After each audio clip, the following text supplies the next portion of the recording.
Bonjour et bienvenue à une nouvelle critique de Manga Anime Fan. Aujourd'hui, je vous parle du tome 17 de Kingdom. Donc, on poursuit Kingdom de plus en plus. Euh, donc, Riboku, il se rend à la capitale présentement de Kanyo, dans le fond. Il s'en va voir notre roi et le monde de Kin, contre qui ils viennent se battre parce qu'il fait partie de l'Empire de Shao. Et c'est le temps d'avoir une partie de guerre autre que de la violence, la partie plus dans la tête, psychologique. Donc, il arrive, après avoir quand même tué Uki, c'est quand même. Hey, hey, hey, ça a beau faire une coupe de mois, là, c'est encore frais dans la mémoire du monde. Donc, il y a beaucoup de gens qui sont pas pour et qui veulent le tuer, dont en partant le chef, le grand général stratège qui est là, euh, Ryufui, parce que il a capturé le chancelier de l'État de Qin et l'a mis prisonnier, et c'est pour ça que Riboku s'en vient le libérer. Mais le but est de tuer Riboku, parce que Riboku, il est important, puis c'est quelqu'un qu'il faudrait tuer pour pouvoir avoir de quoi qu'il y a de l'allure.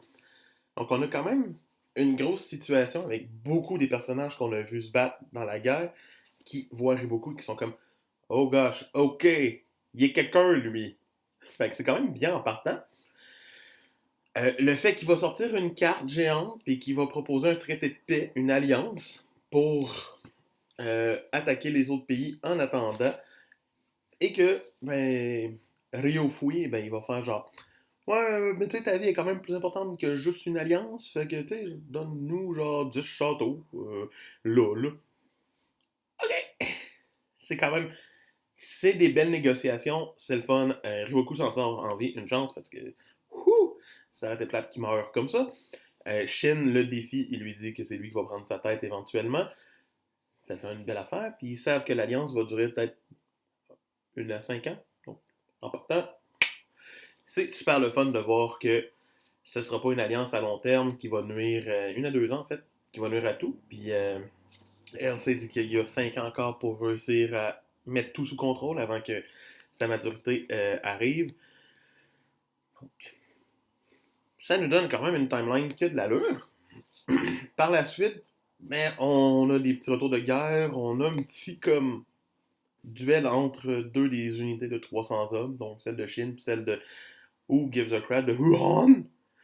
Lui, il m'énerve, parce que c'est un riche qui se pense meilleur, puis ben, il a beau être meilleur, il m'énerve.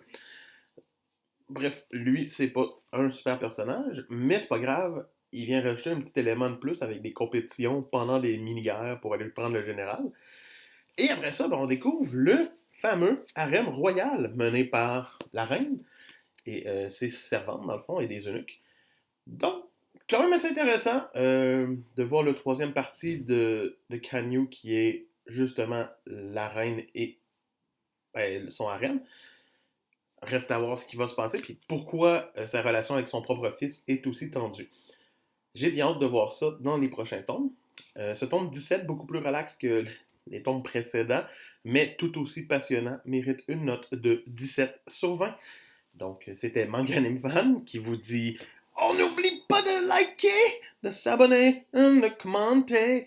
Moi, j'attends de vos nouvelles. Donc, c'était Manga Anime Fan qui vous dit à demain.